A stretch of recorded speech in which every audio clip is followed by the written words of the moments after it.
and welcome to today's video. Today we are going to be continuing our series all about planners.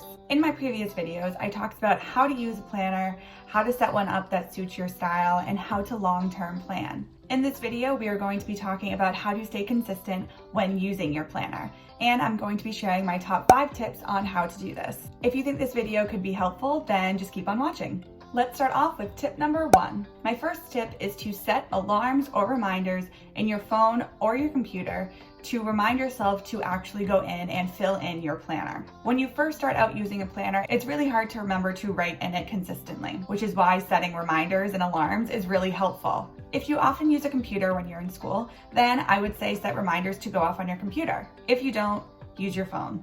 Or even better, do both. Then there's no way that you can miss the reminder. You can set them to go off at the end of each class, during break time, during lunchtime, at the end of the school day. Set as many as you need to remind yourself to write down your work.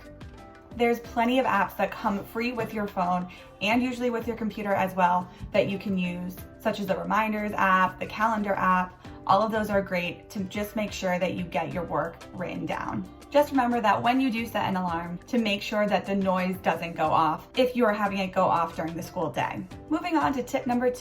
This tip is only going to work if you use a digital planner. My suggestion for this is to keep the tab open on your computer at all times. That way, you can see it anytime you use your computer and there's much less chance that you're going to forget to actually write in it, especially if you follow step number 1 and set an alarm to remind yourself to do so. Tip number 3, put a sticky note on your laptop or on your laptop case or even next to the tracking pad to remind yourself to write in your planner. Visual reminders are great, you can't miss them. I do this very regularly when I need to remind myself to do something. On to tip number 4. This one is only going to work if you use a paper planner. My tip is to put your planner in your laptop case. Now this is only going to work if you have a zip case, but if you don't and you're trying to get more consistent using your planner, I'd recommend trying to get a zip case if you can.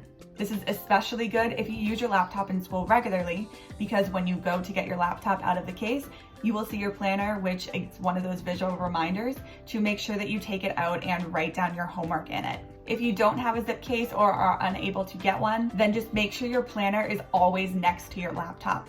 So that way, when you go to grab it out of your bag, you will still see your planner and it will be a visual reminder to take it out and leave it on your desk. And moving on to my last tip, tip number 5, make sure that you get your planner ready and organized ahead of time. Now this can look a little bit different depending on the kind of planner you use. If you have a written planner, make sure that it is organized, you have the date written in, you have all of your classes written in at least a week or 2 in advance, if not longer.